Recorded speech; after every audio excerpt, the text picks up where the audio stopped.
बिस्मिल्लाहिर्रहमानिर्रहीम। Dear students, अस्सलाम वालेकुम। यूजिंग द साइंटिफिक मेथड, जो कि बुक 2 के चैप्टर 2 है, उसका आज हमारा थर्ड लेक्चर होगा। पहले दो लेक्चर्स में हमने ये बात की कि साइंस ने किन मैदानों में हमारे ज़िंदगी में तब्दीली पैदा की। इसने हमारे रहन सहन के अंदाज़ को बदला, यानी कि हमारे लाइफ स्टाइल को चेंज किया। उसके बाद इसने हमारी सोच को बदला। रहन सहन के अंदाज में सबसे पहले मेडिकल फील्ड में क्या तब्दीली पैदा की, हमने वो स्टडी किया। उसके बाद सैनिटरी कंडीशंस को हमने लास्ट लेक्चर में स्टडी किया था। आज जो आपके सामने है, हम production and preservation of food के बारे में बात करेंगे। More food and better food. इसमें जो क्वेश्चंस आपके कवर होंगे वो मैं आपको डिस्क्रिप्शन में दे दूंगा, और जो प्रीवियस लेक्चर्स हैं उनमें भी मैं यही कोशिश करता हूं कि जो उस लेक्चर में क्वेश्चंस कवर हो सकते हैं वो एक्सरसाइज में से हों या पास्ट पेपर्स में से हों, मैं आपको डिस्क्रिप्शन में प्रोवाइड कर देता हूं, तो डिस्क्रिप्शन भी ज़रूर पढ़ा करें।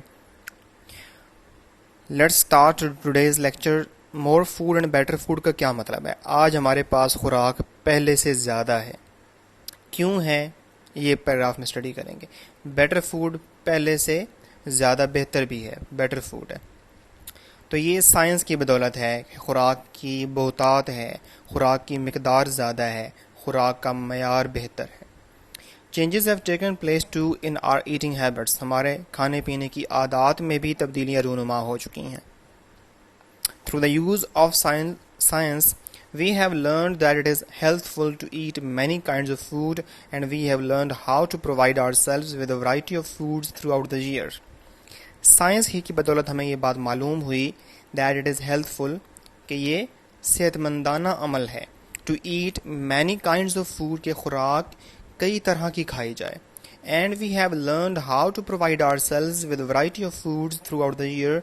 और हमने ये साइंस की बदौलत सीखा कि साल के हर हिस्से में, साल के हर वक्त, हर मौसम में खुद को हर तरह की खुराक कैसे फराहम करनी है।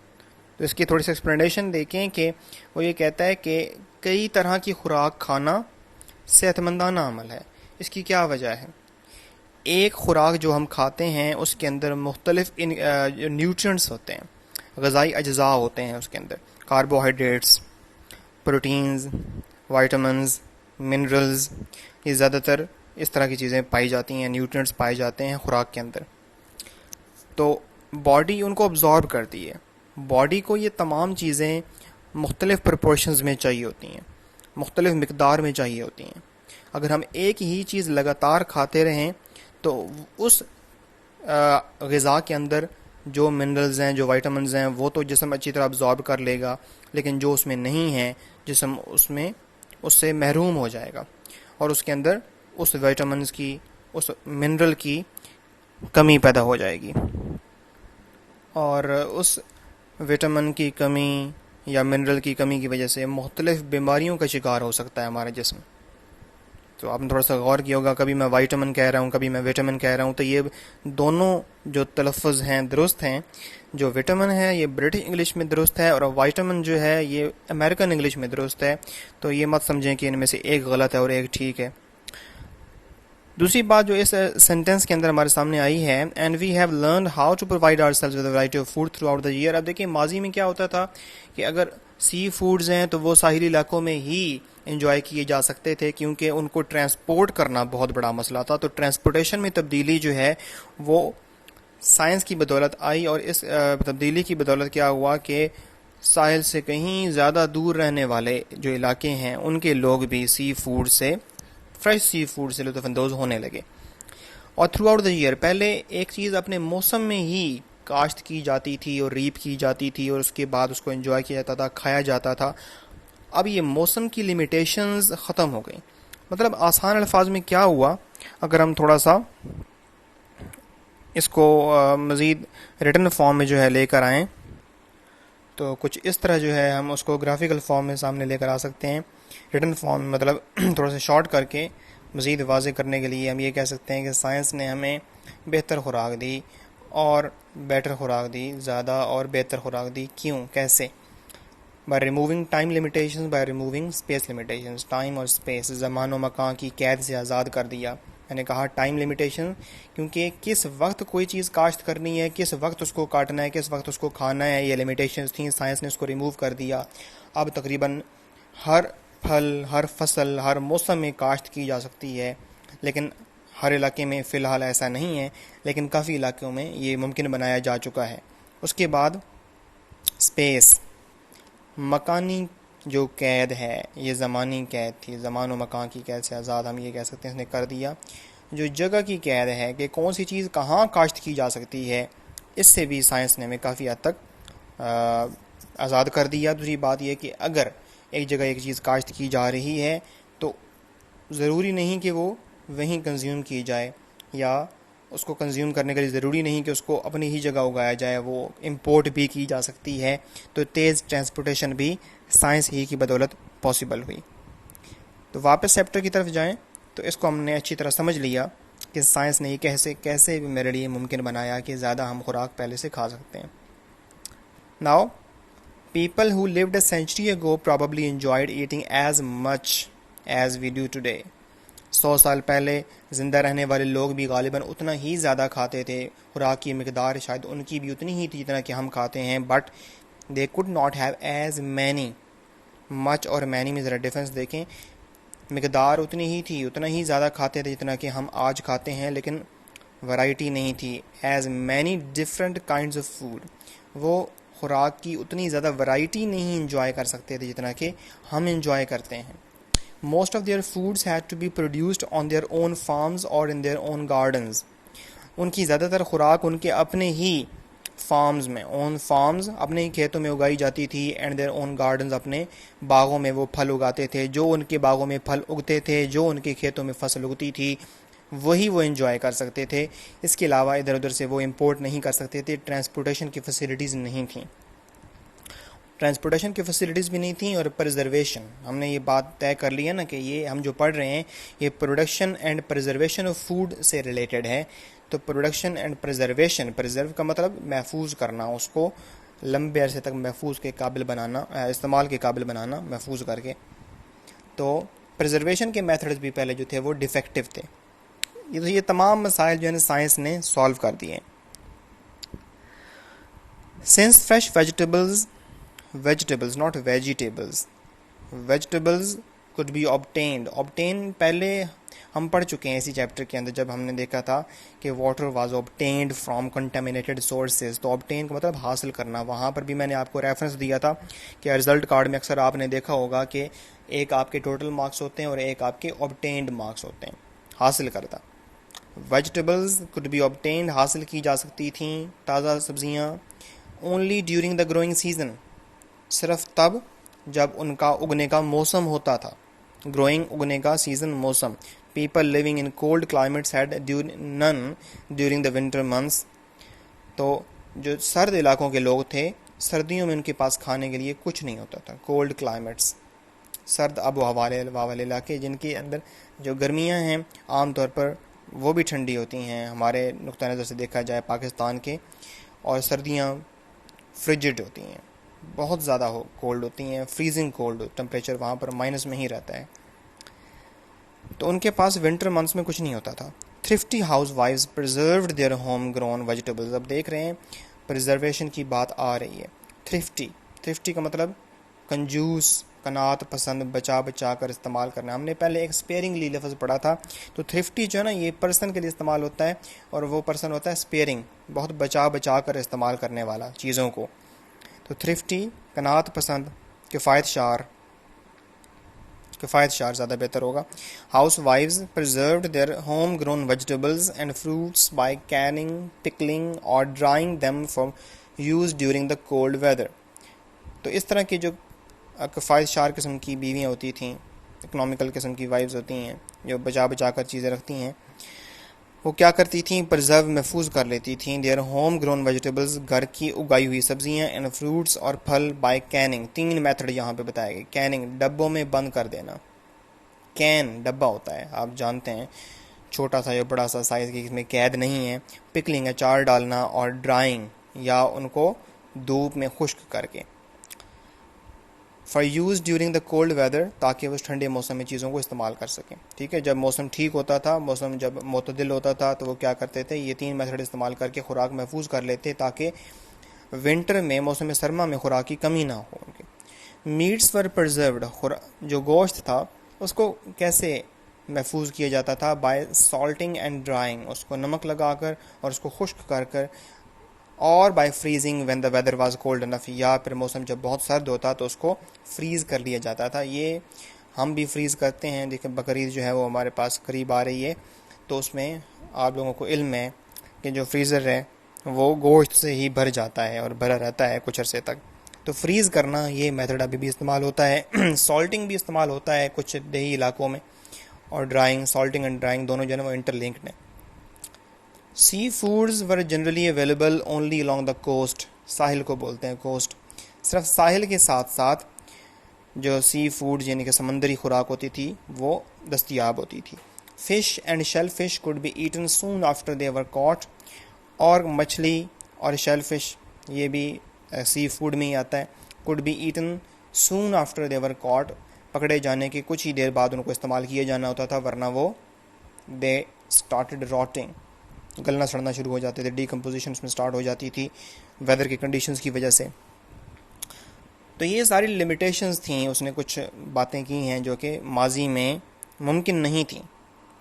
अब जो है वो ये कहता है कि regardless of where people live today, बल्कि इससे पहले बेहतर होगा कि हम उसके जो सिनोनिम्स हैं वो ज़रा कवर कर लें। अभी तक हमने जो कुछ पढ़ा है, थ्रिफ्टी अभी इस्तेमाल हुआ है, वो आप देख सकते हैं। इसका एडजेक्टिव है, मैंने कंजूस कहा ना, Gran brought me up to be thrifty and never to get into debt.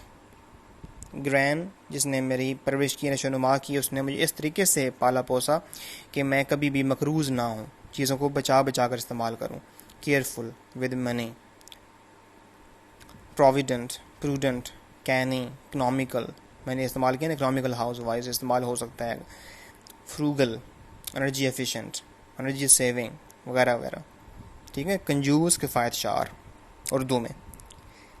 Regardless of, कतः नज़र इस बात के, या आसान अल्फाज में इसके बावजूद, the commission should promote equal opportunities for people regardless of age, उम्र के कतः नज़र, इस बात के बावजूद कि उनकी उम्र क्या है, उसको सामने लाए बगैर। Irrespective of, without regard to, ये हमने कहाँ पढ़ा था, थोड़ा सा इसको वापस सबक की तरफ चले। Regardless of where people live today, ये बल्कि इससे हम स्टार्ट करने वाले थे, तो यहाँ से स्टार्ट करते हैं पहले इसको, फिर ज़्यादा बेहतर तरीके से हम समझ पाएंगे। Regardless of where people live today, इस बात के कतः नज़र के लोग आज रहते कहाँ हैं। मतलब ये कि वो साहिल पे रहते हैं तो उनकी खुराक सी फूड्स होगी, ज़रूरी नहीं है, या सी फूड्स खा रहे हैं तो वो साहिल पे रहते होंगे, कोई ज़रूरी नहीं है। उनकी जो लोकेशन है जोग्राफिकली वो सिग्निफिकेंट नहीं है, इस मामले में मैटर ही नहीं करती कि वो क्या खा रहे हैं, कब खा रहे हैं।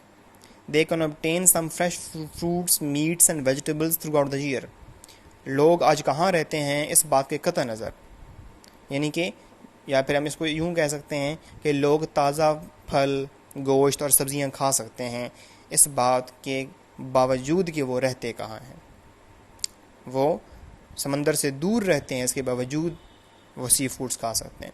साहिल पे रहते हैं, इसके बावजूद वो ऐसी खुराक खा सकते हैं जो कि साहिली इलाकों में मुमकिन ही नहीं है, जैसे गंदम वगैरह जो है ना, वो आमतौर पर साहिली इलाके जो हैं वहाँ पर सैलिनिटी ज़्यादा होगी, ज़्यादातर जो है ना ज़मीन के अंदर वो कैपेबिलिटी नहीं होगी जो कि गंदम उगाने के लिए चाहिए होती है, फिर भी वो गंदम इंजॉय करेंगे क्योंकि वहाँ पर इम्पोर्ट की जाती होगी मुख्तलिफ़ इलाकों से। By the quick freeze method, तो ये क्विक फ्रीज मेथड को थोड़ा सा डिस्कस कर लेते हैं कि ये क्या चीज़ है, क्योंकि ये अक्सर लोगों को आप में से मालूम नहीं होगा जो ये लेक्चर सुन रहे हैं। क्विक फ्रीज मेथड क्या है? ये प्रिजर्वेशन के मुख्तलिफ हम यहाँ पे तरीके पढ़ते चले आ रहे हैं, ज़रा गौर करें। कैनिंग, पिकलिंग, ड्राइंग, यहाँ पे क्विक फ्रीज मेथड इस्तेमाल हुआ। क्विक फ्रीज मेथड जो है इसको हम ये कहते हैं कि साइंटिफिकली जब एक चीज़ को बल्क में सेव करना हो तो उसको यकदम टेम्परेचर उसका जब लो करते हैं तो उससे वो फ्रीज़ हो जाता है लेस दैन 2 आवर्स। ये इसके लिए ज़रूरी है क्विक फ्रीज मेथड के लिए कि लेस दैन 2 आवर्स में उसका जो टेम्परेचर है वो 0 डिग्री सेंटीग्रेड या -5 डिग्री सेंटीग्रेड तक पहुंचाया जाए। ज़ीरो जो है वो कम से कम इतना होना चाहिए, इससे ऊपर नहीं होना चाहिए, ज़्यादा से ज़्यादा ज़ीरो। -5 तक ले जाते हैं, उसके बाद मज़ीद उसको -18 -20 तक ले जाते हैं, लेकिन ये बहुत स्पीड से, बर्क रफ्तारी से ये प्रोसेस होता है। और साइंटिफिकली ये बात फाइंड आउट की गई है, डेमोन्स्ट्रेट की जा चुकी है कि किस चीज़ का टेम्परेचर जितनी तेज़ी से कम किया जाए उसकी न्यूट्रिशस वैल्यू उतनी अच्छी तरीके से बरकरार रहती है। ठीक है, अगर एक चीज़ को स्लोली फ्रीज़ किया जाए तो उसकी न्यूट्रिशस वैल्यू शायद इतनी अच्छी तरीके से बरकरार ना रह पाए जितना कि उसको क्विक फ्रीज मेथड से बरकरार रखा जा सकता है। सो क्विक फ्रीज मेथड अभी कोल्ड स्टोरेज आपने कभी गुज़र हुआ हो, आपका कभी जाना हुआ उसके अंदर, तो उनमें अवेलेबल होता है आमतौर पर। उसमें बहुत ज़्यादा मिकदार में जो फ्रूट्स हैं ज़्यादातर उनको स्टोर किया जाता है। अच्छा, क्विक फ्रीज मेथड से vegetables, fruits, seafoods and meats of various kinds can be preserved so that they are both nutritious and enjoyable। ठीक है, जब उनको दोबारा टेम्परेचर नॉर्मल पर लेकर आते हैं, रूम टेम्परेचर पे 20-25 डिग्री सेंटीग्रेड पे, तो उसमें फिर क्या होता है कि न्यूट्रिशियस वैल्यू उनकी बरकरार रहती है, both nutritious and enjoyable। Modern methods of selecting, grading, processing foods have removed the risk और danger of poisoning from canned food. यहाँ तक इसको देखें, इसके बाद जो है वो नेक्स्ट अलग सेंटेंस है, उसका इससे कोई ताल्लुक नहीं है। कॉमा क्यों है, ये गलती है, ये मैं आपको थोड़ी देर बाद प्रूव करके बताऊंगा। तो यहाँ तक पहले एक्सप्लेन कर लेते हैं इसको। जो जदीद तरीके हैं सिलेक्टिंग, ग्रेडिंग, प्रोसेसिंग। सिलेक्टिंग का मतलब चुनना, इंतखाब करना, अच्छा फ्रूट चुन लेना, और जो रॉटन है, जो गल सड़ रहा है, जिसमें डिकम्पोजिशन स्टार्ट हो चुकी है, उसको अलग कर लेना। फिर जो बाकी मानदा है उसकी ग्रेडिंग करना, दर्जा बंदी करना, ये ए ग्रेड का है, ये बी ग्रेड का है, ये उससे अच्छा है, ये उससे बुरा है, वगैरह वगैरह। एंड प्रोसेसिंग, फिर उसको साफ़ करना, पॉलिश करना, फिर उसको इस तरीके से उसमें कुछ केमिकल्स वगैरह भी लगाना ताकि वो ज़्यादा अरसे तक उसको महफूज किया जा सके। इन तमाम तरीक़ों ने क्या किया है, रिमूव द रिस्क और danger of poisoning from canned foods. तो कैंड फूड जो हैं, पहले जो कैनिंग की जाती थी तो हालात ऐसे होते थे, चूँकि लोगों को ज़्यादा जर्म्स का भी पता नहीं था, तो जर्म्स एंटर हो जाया करते थे, तो जो सूरत हाल थी वो काफ़ी तशवीशनाक थी इस मामले में। तो पॉइजनिंग जो है ना वो बड़ी कॉमन थी कैंड फूड्स के अंदर। तो ये डेंजर जो है ये साइंस ने ख़त्म कर दी है। ठीक है, ये इन 3 तरीक़ों से, सिलेक्टिंग, ग्रेडिंग एंड प्रोसेसिंग। सबसे अच्छा फ्रूट जो है उसको जो है ना वो अलग तरीके से प्रोसेस करके उसको पैक किया जाता है। अच्छा, ये मैं क्यों कह रहा हूँ कि ये गलती है कि यहाँ पर जो कॉमा है वो नहीं आना चाहिए था, बल्कि क्या आना चाहिए था, फुल स्टॉप आना चाहिए था। तो इस मामले में यहाँ पे पंक्चुएशन की गलतियाँ काफ़ी ज़्यादा हैं, वो आप देख रहे हैं। मिसाल के तौर पर फॉर एग्ज़ाम्पल ये देखें, जहाँ पॉइंट कर रहा हूँ ये पंक्चुएशन मार्क भी ना गलत है। कैसे, sea foods were generally available only along the coast. ये यहाँ पे सेंटेंस कंप्लीट है, अगर यहाँ पे फुल स्टॉप हो जाता तो कोई हर्ज नहीं था। Fish and shellfish could be eaten soon after they were caught, ये अलग सेंटेंस है। तो ये सी फूड से लेकर कॉट तक ये 2 अलग अलग सेंटेंसेस बनाए जा सकते थे, लेकिन कोई बात नहीं, इनको इकट्ठा कर दिया गया, कोई बात नहीं। लेकिन जो पंक्चुएशन मार्क यहाँ पर होना चाहिए था वो क्या था, semi colon, full stop and comma together. इसको जूम करके देखें, फुल स्टॉप एंड कॉमा, ये होना चाहिए था, लेकिन यहाँ पर ये इस्तेमाल सही तरह के नहीं किया गया। इधर जहाँ पर अब हम पढ़ रहे हैं इधर भी वही प्रॉब्लम है बेसिकली। आप देखें, इसको ज़रा रवानी से पढ़ के देखें फ्लुएंटली, तो फिर कोई मतलब हमें नहीं मिलेगा। देखें, modern methods of selecting, grading and processing foods have removed the risk or danger of poisoning from canned foods, dehydration or the removal of water from such foods as milk, eggs, potatoes and apples has proved a practical method of preservation। तो इसमें 2 चीज़ें हैं जो कि आपको परेशान कर सकती हैं, क्लोजली एनालाइज करें, ये बहुत इंपॉर्टेंट बात है। कि देखें, सब यहाँ पे सबसे पहले सिलेक्शन ऑफ हेल्पिंग वर्ब देखें, हैज़ प्रूव्ड। हैज़ हम सिंगुलर के लिए इस्तेमाल करते हैं, लेकिन अगर हम यहाँ पर देखें कि कैन फूड डिहाइड्रेशन और द रिमूवल ऑफ, या कैंड फूड्स डिहाइड्रेशन और द रिमूवल ऑफ वाटर, ये अगर हम सारी चीज़ें इकट्ठी कर लें फिर हैज़ नहीं आना चाहिए था, हैव आना चाहिए था। ये भी है प्रॉब्लम। दूसरी प्रॉब्लम यहाँ पे ये है कि यहाँ पे कॉन्टीन्यूटी जो है ना वो बड़ी बुरी तरह अफेक्ट हो रही है। ये चीज़ इकट्ठी है, डिहाइड्रेशन और द रिमूवल ऑफ वाटर। आसान अल्फाज में मैं ये कहना चाह रहा हूँ कि बेहतर होगा कि आप यहाँ पर फूड्स के बाद या तो सेमी कॉलन ऐड करें, ठीक है, जिस तरह पहले आपको बताया ऊपर वाले एग्जांपल के अंदर, या दूसरी बात ये है कि आप सेमी कॉलन को हटाकर फुल स्टॉप लगा दें और फुल स्टॉप लगाने के बाद डी को कैपिटल कर दें, ठीक है। लेकिन ये जो मैंने किया ये ज़्यादा आसान और शॉर्ट तरीका है। अच्छा, फूड्स तक ये एक अलग है। सेमी कॉलन हम क्यों इस्तेमाल करते हैं? इंडिपेंडेंट क्लॉजेस को अलग अलग करने के लिए। तो अब इसके बाद जो आ रही है वो एक इंडिपेंडेंट जो ना क्लॉज है, उसका एक अलग सेंस है जो कि पहले वाले से ज़रा मुख्तलिफ है। तो वापस आते हैं, यहाँ तक जो बात हुई वो डिफरेंट थी। यानी modern method of grading, selecting and processing foods have remove the risk of danger of poisoning from canned foods. Canned food से जो पॉइजनिंग हो सकती थी उसको रिमूव कर दिया गया। दूसरी बात, डिहाइड्रेशन। डिहाइड्रेशन और रिमूवल ऑफ वाटर, ये दूसरी बात स्टार्ट हुई है। डिहाइड्रेशन और the removal of water from such foods as milk, eggs, potatoes and apples. इस तरह के जो फूड आइटम्स हैं इनको जब डिहाइड्रेट किया जाता है तो इस प्रोसेस की बदौलत has proved a practical method. ये प्रोसेस डिहाइड्रेशन और द रिमूवल ऑफ वाटर, ये दो चीज़ें नहीं हैं, ठीक है। सब्जेक्ट वर्ब एग्रीमेंट के रूल्स के मुताबिक जो और है वो हम कह सकते हैं कि डिवीजन का काम करता है। 1 डिवाइडेड बाय 1, तो क्या आंसर होगा? 1। तो डिहाइड्रेशन और द रिमूवल ऑफ वाटर ये एक ही चीज़ है। हाइड्रेशन वाटर फ्राहम करना, डिहाइड्रेशन वाटर निकाल देना। Removal of water from such foods, in food items में से डिहाइड्रेट करना, पानी इसको रिमूव करना, has proved practical method of preservation. खुराक को महफूज करने का एक अमली तरीका साबित हुआ है। Our eating habits are not the only things in our lives changed by the use of science. Science ने सिर्फ हमारे खाने पीने की आदत को ही नहीं बदला। Because we have used science to learn more about the processes and materials in our surroundings and about the methods of controlling them.